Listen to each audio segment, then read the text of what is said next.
Hello everyone. இன்றைக்கி நம்ம ஒரு டிஃப்ரெண்ட்டான கேக் ரெசிபியை தான் பார்க்க போகிறோம். எஸ், இது வந்து சென்னா போடான்னு சொல்லுவாங்க. இது ஈஸ்டர்ன் இண்டியனில் செய்கிற ஒரு டெசர்ட் ரெசிபி.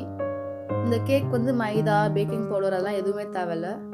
மில்க் இருந்தால் போதும். இதுதான் மெயின் இன்க்ரீடியண்ட். நான் இதுக்கு ஒரு 2 liters ஆஃப் மில்க் எடுத்திருக்கேன்.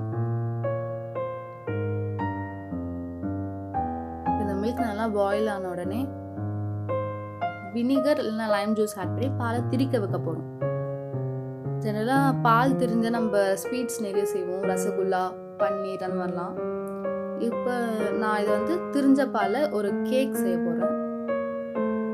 இப்போ பார்த்தீங்கன்னா அது நல்லா எக்ஸ்ட்ராக்ட் ஆகிருக்கு.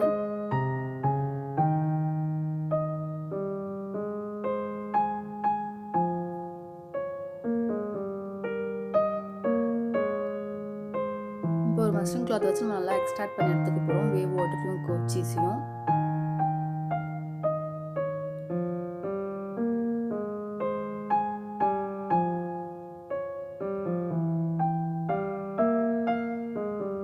இந்த கேக்கோட அவுட்லுக்கே ரொம்ப டிஃப்ரெண்ட்டாக இருக்கும். ஸோ இது கேக்கான்ற ஒரு ஷாக்கிங்லேயே நான் இந்த கேக்கை ட்ரை பண்ணி பார்த்தேன். நிஜமாலே கேக் வேறு லெவலில் இருந்துச்சு. ஒரு டிஃப்ரெண்ட்டான ஒரு ரெசிபி, எல்லாமே ஒரு எக்ஸ்பெரிமெண்ட் தானே. இப்போ இந்த கர்ட் சீஸ் எல்லாத்தையும் நம்ம நல்லா மேஷ் பண்ணி எடுத்துக்க போகிறோம்.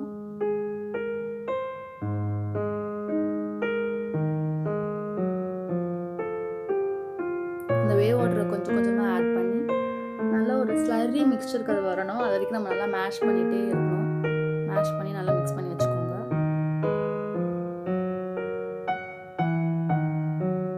இப்போ ஒரு 1/4 கப் சுகர் நான் எடுத்திருக்கேன் ஸ்வீட்னஸ்க்காக.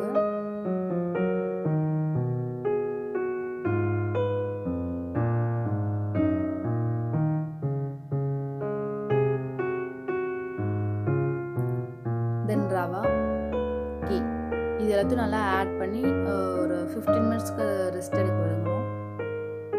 இப்போ ஃபர்மெண்ட் ஆனதுக்கப்புறமா நமக்கு தேவையான நட்ஸ் எல்லாமே ஆட் பண்ணி கேக் மிக்சருக்கு அதை ரெடி பண்ணி வச்சுக்கலாம். இப்போ டேரெக்டாக அதை குக் பண்ண போகிறோம், அவ்வளோதான். அதுக்கு முன்னாடி குக்கரை ஒரு 10 மினிட்ஸ்க்கு அதை ப்ரீ ஹீட் பண்ணி வச்சுக்கோங்க. நம்ம இதை அவன்லேயும் பண்ணலாம், இல்லை நார்மல் கேஸ் குக்கிங்லேயும் இதை பண்ணலாம்.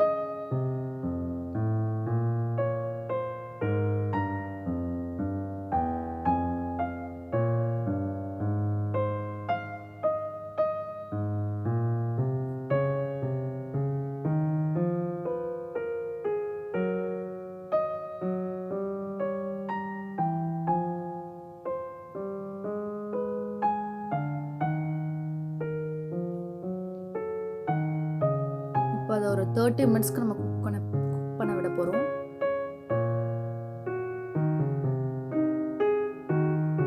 சீரியஸ்லி அதுதான் அதோட அவுட்லுக்கே.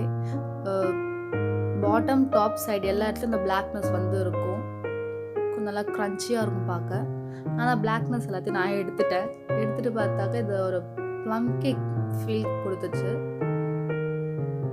எக்ஸ்டீரியர்லாம் ரொம்ப க்ரன்ச்சியாக இருக்கும், உள்ளே நல்லா சாஃப்டாக டேஸ்டியாக இருந்துச்சு. ட்ரை பண்ணி பாருங்கள். இது ஒரு டிஃப்ரெண்ட்டான கேக் ரெசிபி.